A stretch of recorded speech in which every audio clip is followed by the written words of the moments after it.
Salut tout le monde, c'est iTech et aujourd'hui on se retrouve dans le test de l'iPhone 6S Plus. Donc tout d'abord je vais vous parler du design. Donc pour ce qui est du design, donc on reste sur la même chose que pour l'iPhone 6 Plus.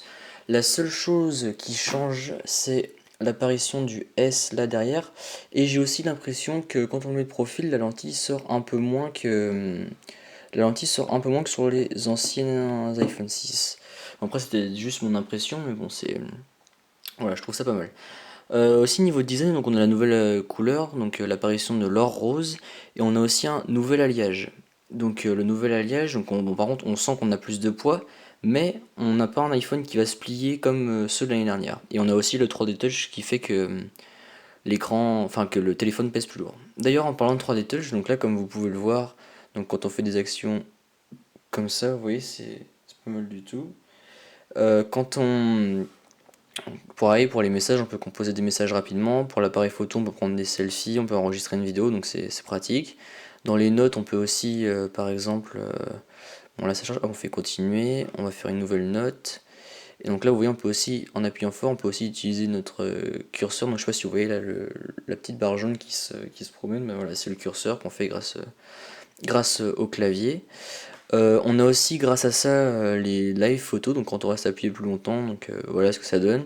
Et ça le fait aussi quand on le met en fond d'écran. Donc là par exemple on fait ça, on met utiliser en fond d'écran, définir, donc les deux, donc on coche bien la fonction live photo, hop, donc là on le verrouille, et quand on reste appuyé, voilà, on voit, donc voilà, c'est un petit effet assez, assez sympa.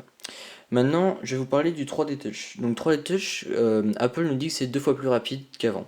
Et effectivement, c'est bien 2 fois plus rapide. Vous voyez, hop, là, j'ai à peine cliqué sur le bouton que ça se déverrouille tout seul. C'est presque instantané. Hop, on pose le doigt et voilà, ça se fait tout seul. Donc c'est vraiment, vraiment super. Ensuite, pour l'appareil photo, donc on a aussi la possibilité de prendre un selfie, enregistrer une vidéo, enregistrer au ralenti, ainsi que donc les live photos, donc ce que je vous ai montré tout à l'heure, ainsi que la possibilité de filmer en 4K. Ah oui, et aussi une autre nouveauté que j'allais oublier, c'est le fait qu'on puisse faire un flash quand on fait un selfie. Donc voilà. Ensuite, niveau performance, d'après Apple, les performances graphiques seraient 70% supérieures à l'iPhone 6 et graphiquement, elles seraient 90% supérieures. Donc avec la puce A9 64 bits tournant à 2 cœurs avec 1,8 GHz, c'est vrai que c'est du rapide. Et quand on voit dans le multitâche, voilà, on peut voir que j'ai l'impression que ça tourne un peu plus vite que l'iPhone 6. Après, c'est peut-être encore une fois juste mon impression, mais j'ai l'impression que ça marche mieux. Donc une nouvelle chose aussi, c'est que l'iPhone 6S est compatible avec la 4G+. Donc si vous avez un forfait qui est compatible 4G+, ainsi qu'une couverture 4G+, et ben profitez-en parce que vous aurez un débit encore une fois plus rapide. Donc pour les prix, l'iPhone 6 S normal commence à 749 € et l'iPhone 6S Plus commence à 859 €. Donc voilà, et après si on veut plus de stockage, il faut compter environ 100 €, 100 € de plus.